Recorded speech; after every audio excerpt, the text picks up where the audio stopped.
You ever reach a point where you just can't fake it anymore? Where your chest is heavy, your smile's a lie, and every conversation feels like a damn performance? You've done everything right. You've held it all together. You've been the strong one, calm, reliable, unshakable. But now, you're tired of bleeding for people who never noticed the wound. There's this moment, quiet, raw, irreversible, when something inside you snaps, and all that pain you buried finally turns into a whisper that says, "Fuck it." And here's the wild part. That's the moment you start to heal. Because healing doesn't start with being strong. It starts with being done. Done with pleasing. Done with performing. Done with carrying pain like it's some badge of honor. Carl Jung once said, "There is no coming to consciousness without pain." This isn't just another motivational video. This is the moment you stop pretending and start facing everything you've avoided your whole life. If you're ready for that, subscribe, because it all starts here. Now keep watching, because what comes next is the part you've been avoiding your whole life. The truth is, you didn't wake up one day and suddenly feel broken. This pain, this numb heaviness that follows you everywhere, it's not random. It's not weakness. It's a history your body remembers, even if your mind has tried to forget. Maybe it started when you were a boy and your father never looked at you with pride. Maybe your mom leaned on you too early, so you learned to be the man before you ever learned to be a child. Maybe it wasn't some big traumatic event. Maybe it was the 1,000 little times you swallowed what you really felt, because it wasn't safe, because no one would have listened, because you were too young to explain why it hurt. So you taught yourself something dangerous. I'll be okay as long as I don't feel too much. You buried it. All of it. The anger, the fear, the sadness. You got good at pretending, good at surviving. And on the outside, you looked solid. You were dependable, strong, the one everyone turned to. But inside, you started to disappear, piece by piece, moment by moment. You stopped asking for anything. You stopped showing pain. You stopped needing help. And the world rewarded you for it. They called you resilient, stoic, a good man. But none of them saw the cost. They didn't see how much it took to keep the mask on. They didn't see the nights you couldn't sleep because your chest was tight and your mind wouldn't shut up. They didn't see how every small rejection felt like proof that you'll never be enough. That's the wound, not the event, not the people, but what you started to believe about yourself because of them. You believed you had to earn love, prove your worth, hide your weakness to stay accepted. So now you walk through life armored, but still bleeding underneath. And here's the quiet tragedy. Most men don't even know they're in pain. They just think they're failing. They think they're lazy or cold or angry for no reason. But pain that's never processed doesn't disappear. It just changes form. It becomes overthinking. It becomes control. It becomes addiction. It becomes silence. The kind of silence that ruins relationships. That kills your sense of purpose. That makes everything feel like too much. Even the things you used to love. Carl Jung said, "Until you make the unconscious conscious, it will direct your life, and you will call it fate." You think your story is about bad luck, wrong women, toxic jobs. But what if it's deeper than that? What if your life is just reflecting a wound that was never named? There's a man inside you who's still reacting to ghosts, and you think it's the woman who disrespected you, the boss who dismissed you, the friend who didn't show up when you needed him. But it's not. You're not reacting to the person in front of you. You're reacting to what they represent. A father who never apologized, a mother who made you feel responsible for her happiness, a childhood full of noise but no one listening. You see it over and over again, but you don't know you're seeing it because it doesn't wear the same face. It doesn't speak in the same voice, but the feeling, the emotion, exactly the same. And that's what projection is. Jung said that we all carry a shadow, the denied, rejected parts of ourselves we buried long ago, the rage we weren't allowed to feel, the neediness we were shamed for, the hunger for love that was mocked as weakness. You didn't destroy those parts, you just locked them away. But they didn't die. They got louder. They started showing up in your relationships, in your reactions, in the people you attract or repel. You think she's the problem because she's emotionally cold, but the truth is, you've never felt safe enough to be fully open either. You think he disrespected you, but what really cuts deep is that you never learned to respect yourself enough to walk away. Every reaction is a breadcrumb, back to a part of you that was ignored, back to a moment you felt powerless, back to a belief you swallowed, and now call truth. And here's where it gets darker. You don't just project your wounds onto enemies. You project them onto the people you love most. You expect your partner to validate the self-worth you never built. You expect your friends to read your silence and know when you're hurting. You expect the world to give you peace, but you carry war inside you. You say you want honesty, but when someone gives it to you, you shut down.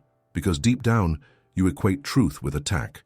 You say you want intimacy, but when someone gets close, you sabotage. Because closeness reminds you of being hurt. That's not your fault, that's your conditioning. You learn to associate love with confusion, presence with pressure, being seen with being judged. So when peace enters your life, you don't know what to do with it. You question it. You push it away. You tell yourself, this feels off. But it's not off. It's unfamiliar. Because you've spent years surviving an emotional distortion, chaos became your compass.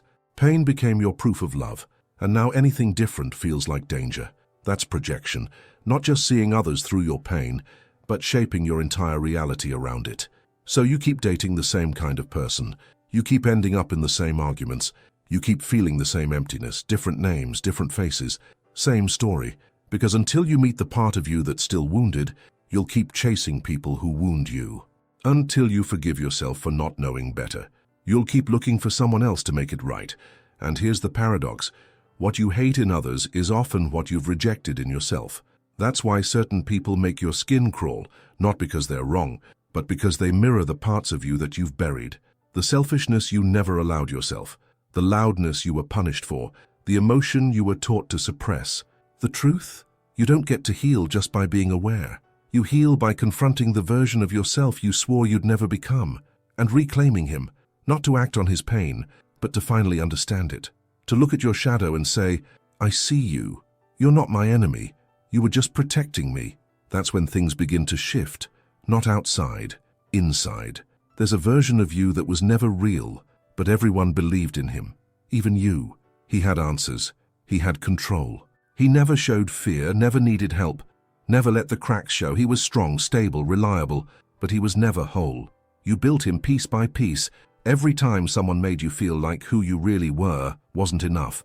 Too sensitive. You became stoic. Too emotional. You became logical. Too needy. You became independent to the point of isolation. You shaped yourself like clay, not into a man, but into an image that made people feel comfortable. That made them think, he's got it all together. But that image was a wall. And now, you're trapped behind it. Because the stronger the persona becomes, the more invisible your true self becomes. And when the world praises the mask, you start believing the real you isn't worth showing. So you keep giving, keep solving, keep carrying everyone else's weight. You're the rock, but no one ever asks what the rock needs. No one ever thinks the rock could be tired. No one ever imagines the rock is quietly crumbling underneath. And when you try to speak, you hesitate, because you've lived so long behind the mask, you don't even trust your own voice anymore. You second-guess your emotions. You doubt your instincts. You filter your truth until it disappears. And here's the worst part. You don't know how to stop. Because the mask didn't just keep you liked, it kept you safe. It protected you from shame, from rejection, from being seen, and then abandoned. So every time the real you tries to surface, you push him back down. You tell him not now, they won't understand, they won't stay. And maybe you don't even believe you deserve to be seen. You've worn this mask for so long, you forgot it was armor. You thought it was your face, but it's not. It's a survival strategy, one that saved you when you were young, but is now killing you slowly as a man, because a man who lives only through his persona dies in silence. He becomes a ghost inside his own life, not hated, not harmed, just is unknown. Jung warned us, the persona is only a mask of the collective psyche, a compromise between individual truth and social expectation. So here's the question. What have you sacrificed just to be seen as a good man? Your anger, your grief, your joy, your soul. How much longer can you keep performing before the man underneath disappears completely? Because there's a difference between being respected and being free. And if you're honest, truly honest, you haven't felt free in years. Every man has a locked room inside him, and most never open it. Too dangerous, too unpredictable, too full of things that were never allowed to exist. But behind that door is where the truth lives. Your shadow. You created him the moment you were told that part of you isn't welcome. When you were punished for crying, mocked for being vulnerable, shamed for needing, so you split in two. One part became the version everyone accepted, collected, stable, in control. The other, you buried him alive. He carried all the parts you couldn't afford to feel, and every time life got overwhelming, you shoved more of yourself into that room. But the shadow doesn't stay quiet forever. He leaks out, in sarcasm that cuts too deep, in passive-aggressive silence, in the way you pick fights with people who care and stay silent with people who harm. He shows up in the way you disconnect during sex, in how you crave intensity but fear closeness, in the way you give everything and then resent everyone for it. The shadow doesn't want control. He wants to be seen, because until he's seen, you can't tell the difference between instinct and trauma. You'll call fear logic, call avoidance boundaries, call numbness discipline, and you'll get applause for it. They'll say, "You're so composed, so strong, so grounded." But inside, you're starving, because no one knows the full story, not even you. You've forgotten what you locked away. The memory of being humiliated and pretending it didn't hurt. The fury of being invisible in your own home. The betrayal of being needed but never nurtured. So now, you live like a ghost, moving through life with everything under control but feeling nothing. You don't trust your own tears, don't believe in your own boundaries, don't even know what you want, because your desires got buried with your emotions, and maybe you're terrified that if you ever really felt what's in there, it would destroy you. But it won't. It'll liberate you, because what's in that shadow isn't evil. It's unprocessed. The rage, it's the grief of being ignored. The jealousy, it's the ache of never feeling chosen. The control, it's the terror of feeling powerless again. You're not toxic, you're trapped. Trapped in a story where being real meant being punished. So you became safe, predictable, emotionally muted. But every time you silence your shadow, you also silence your power. You can't have one without the other. If you exile your wildness, you exile your fire. If you kill your darkness, you also kill your depth. The shadow isn't here to ruin your life. It's here to reunite you with the parts of yourself that still matter. The boy who wasn't protected. The man who wants more than survival. The heart that still longs to feel without fear. But here's the catch. You don't integrate your shadow by analyzing it. You don't fix him like a project. You listen. You sit in the discomfort. You let the memories come. You feel what you never let yourself feel, and you say, "I see you, I know why you're angry, I know why you're scared, and I'm not abandoning you again." That's when you stop being divided. That's when your energy returns. That's when you begin to feel whole. Not perfect, not polished, but honest. Carl Jung said, "One does not become enlightened by imagining figures of light, but by making the darkness conscious." So here's the question. What's hiding in your darkness that you've never dared to meet? What would happen if, instead of suppressing it, you invited it to speak? Because until you do, you're not free. You're just well-behaved. If you made it this far, you're not just watching, you're remembering. You're not broken, you're becoming conscious, and that changes everything. Subscribe, not for more words, but because your truth deserves a home. And maybe this is it. Sometimes the most violent thing isn't what happened to you, it's what never did. No slaps, no screaming, no bruises, just the silence, the emotional emptiness, the absence of presence, the conversations that never happened, and the ones you begged for silently, but no one ever noticed. You learn to interpret moods like a survival skill, to read the room, to shrink your needs, to regulate everyone else's emotions so they wouldn't erupt. And when no one asked how you felt, you stopped asking yourself. That's how the silence begins. It doesn't shout, it seeps in. Until one day you realize you don't know how to need anyone without feeling like a burden. You apologize before you speak. You explain your emotions like a defense attorney. You overthink every word before you ask for something, because you expect to be misunderstood or worse, ignored. That's the inheritance of emotional neglect. And it doesn't come from monsters. It comes from people who are too distracted, too wounded, or too busy surviving to see you. So you made a decision. I'll be low maintenance. I'll handle it alone. And it worked. They praised your independence, your strength, your maturity, but no one saw the cost. No one saw that you couldn't cry without shame, that your nervous system was always in a low-grade alert mode. That silence wasn't peaceful for you, it was punishment, because every time you tried to speak your truth, something in you asked, "Is it even worth saying? Will anyone hold this?" You began to believe that being understood was a luxury, not a right. So now, you hide things no one ever asked you to hide. You censor your pain. You clean up your feelings before you share them. just so no one feels uncomfortable. But deep down, you crave it. The freedom to speak without filtering, to be heard without fixing it, to be held without guilt. You don't want someone to save you. You just want someone to witness you fully, without flinching. But here's the brutal truth. You attract what you believe you're worthy of. And if you believe your silence is safer than your truth, you'll keep choosing people who reinforce that silence. You'll call it chemistry. You'll call it love. But it's just familiarity, the emotional starvation you've always known. And even in moments when someone does try to hear you, you don't know how to receive it. You pull back. You dismiss. You say, "I'm fine," when you're falling apart, because part of you still believes, if I actually speak, they'll leave. But they're not leaving because of your truth. They're leaving because you never gave them the real you to stay with. The silence that protected you as a child is now the silence that's choking your adult life. And no, it's not your fault, but it is your responsibility now to break that pattern, to find your voice beneath the noise, to sit across from someone and say, "This is what I feel. I won't shrink it. I won't apologize for it." And if you can't hold it, that says more about you than it does about me. Because the moment you stop performing for connection and start standing in your truth is the moment you stop begging to be heard and start being felt.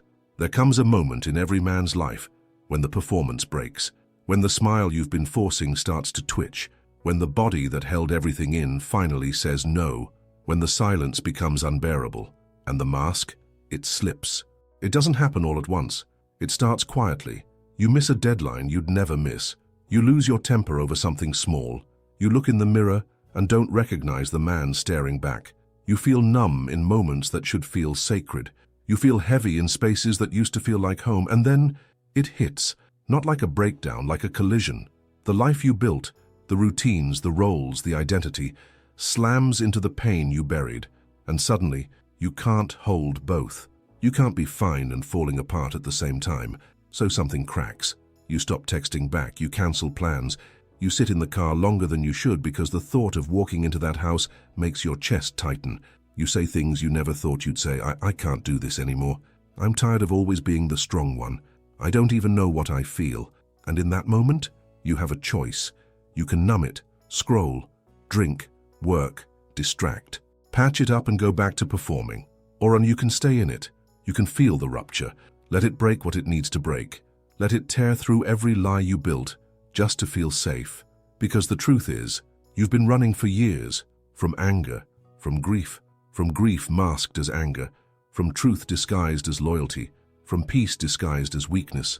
You were taught that stopping meant failure, that asking for help meant defeat, that if you ever let the pain catch up, it would swallow you whole. But now you're exhausted, not physically, existentially, and there's a part of you, quiet, buried, sacred, that's whispering, maybe I don't want to run anymore.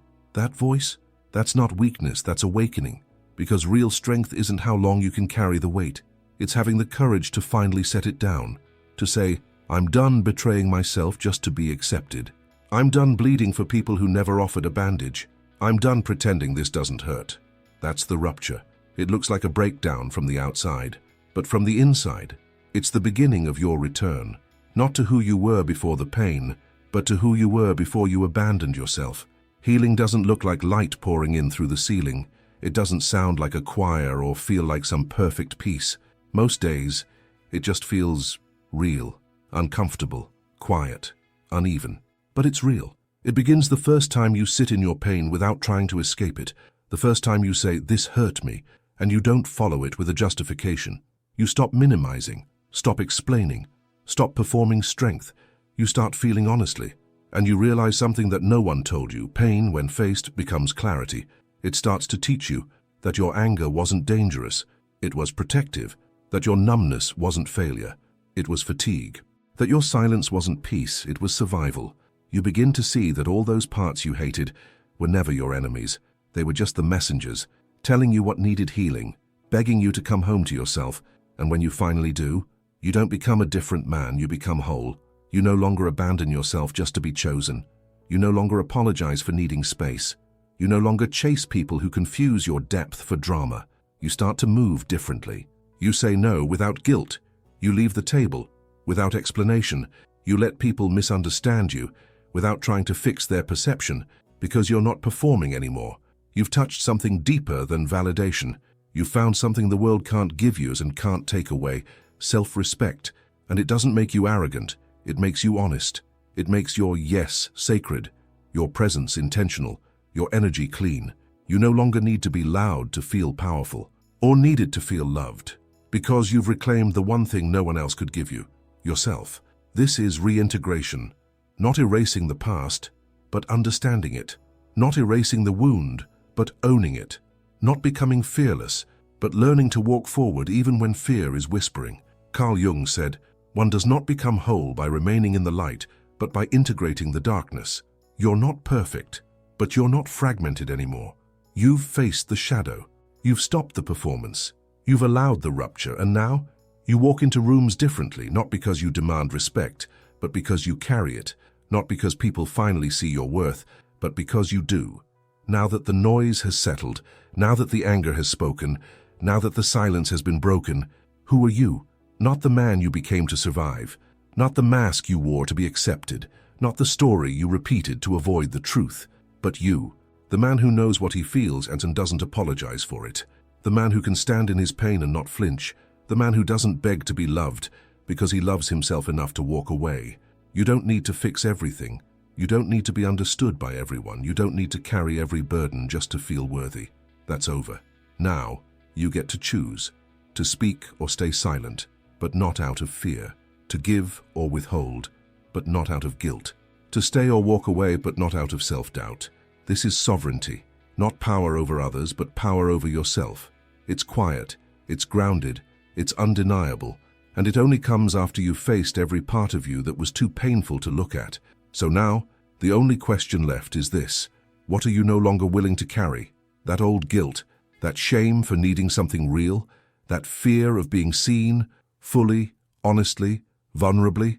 Drop it. You've proven enough, given enough, endured enough. Now it's time to return to your life, not as a performer, not as a fixer, but as a man who knows who the hell he is, not perfect, but whole. If this hit you somewhere deep, don't keep it to yourself. Write in the comments, "I see myself now," and subscribe, not for more content, but to keep remembering who you are every time you forget. This isn't healing. This is homecoming. Welcome back.